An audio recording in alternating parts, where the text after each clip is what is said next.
So alam niyo ba na ang tutorial content ay isa ito sa tinatawag na passive income talaga. Yan, so kahit nasa bahay ka lang, so pwedeng-pwede kang kumita dito. Yan, so napakaganda talaga yung binibigay ni YouTube regarding dito sa mga educational content. So mapag-gamers man yan, so online live streaming, tutorial contents, so kahit ano pa man yung gusto mong gawin dito sa YouTube ay pwedeng-pwede po yan basta mahal mo yung ginagawa mo gamit lang yung mobile phone. Gusto mong kumita dito, so pwedeng-pwede po yan mga kaibigan.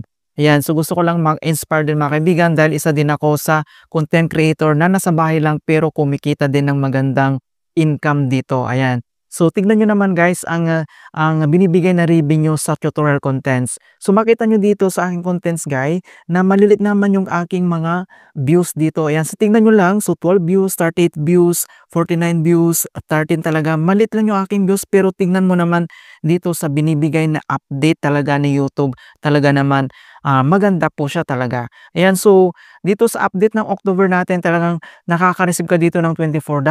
Ayan. So $22, ayan, $22, $19, ayan, so 22, 23, ayan guys, so pinakamataas dito is $25, ayan, so 23, 21, 18, 19, ayan guys, tignan nyo 20, and then yung recent lang $19, and then 19, and then yung last natin ngayon is $19. So, saan ka pa, di ba? Araw-araw ganyan. So, sa loob ng isang buwan talaga naman kikita ka dito. So, hindi mo naman yan mapupulot talaga, maglakad ka kahit papunta dito, papunta doon, hindi ka talaga makakapulot yung ganitong klase ng income dito.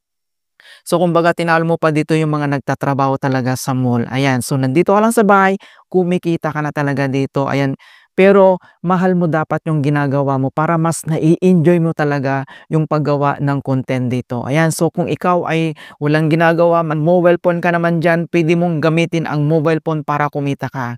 And guys, gusto ko lang i-share sa inyo guys para ma-inspire yung iba dito. Okay, so ito lang yung update talaga ni YouTube regarding dito sa tutorial content.